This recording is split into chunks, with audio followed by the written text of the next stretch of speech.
My name is Joe. I am the feral domestic. So if you haven't already, you're watching this because you have me on Instagram, but if you haven't already, please follow me at the feral domestic on Instagram. So my project for this fall, I've got a couple, but my main one, my big hairy goal here is my fall bear hunt. Never bear hunted before.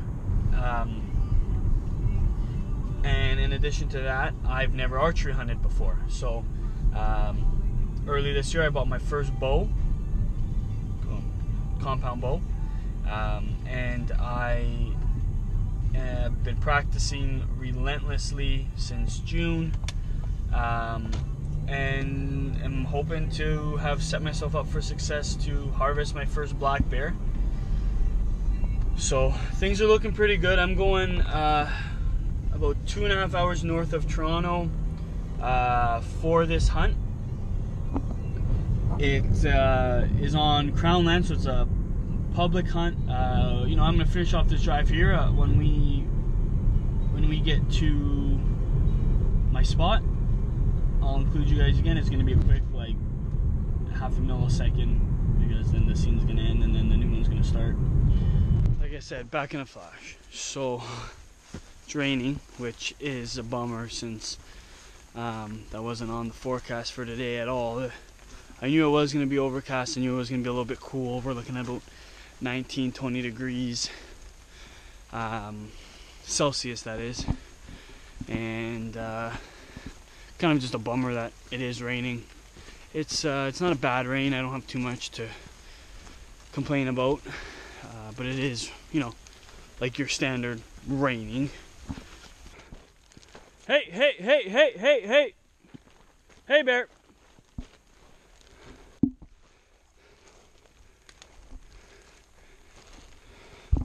So right through there, you may or may not be able to see, is my bait. Apparently no bear currently there. Hey, bear! So it does look like he's been there though. I'll insert a photo of how I left it versus how we're gonna find it right now together. Hey, bear! Hey! So real quick, insert photo.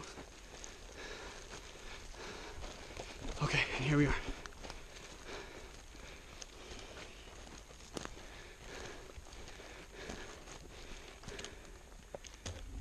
Oh, good God, he has devoured everything. Okay, so I'm going to insert photos, but honestly, I think there's thousands of photos there.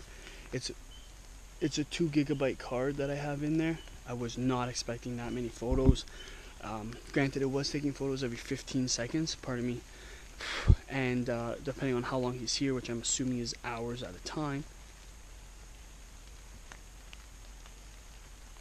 Sorry, the rain is throwing me off. It obviously sounds like footsteps. He must be here hours at a time, and it's just gorging and then leaving. So I absolutely do not have enough food for him. I wasn't expecting him to have eaten 120 pounds of corn. Like, honest, I bought 3 40-pound bags of corn, and he has absolutely demolished all of it. But check out inside the barrel.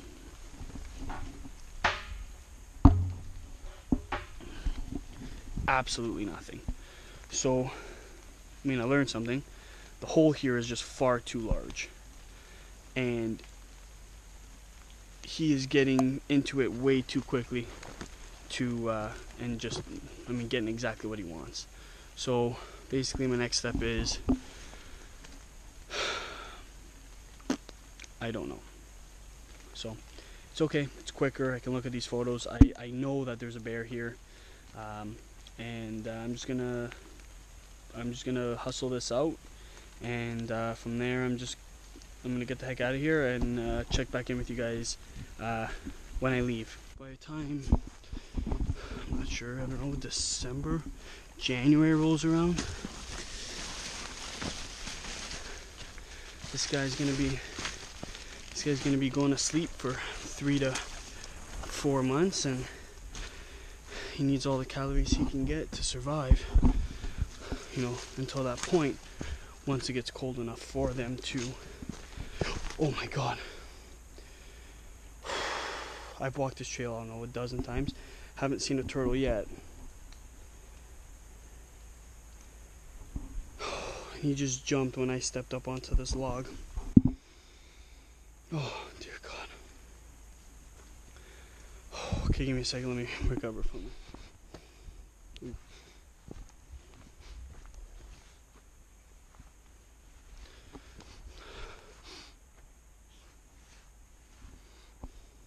It smells like deer.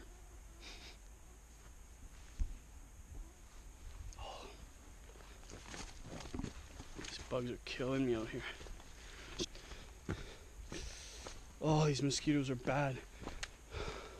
The worst part about this is that after it rains and it's all soggy like this, mosquitoes love it. Check this out.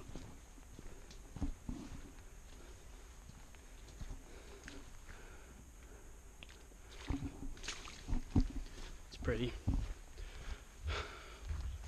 I always take my time and look there because I'm sure one day I'm going to find a moose, but...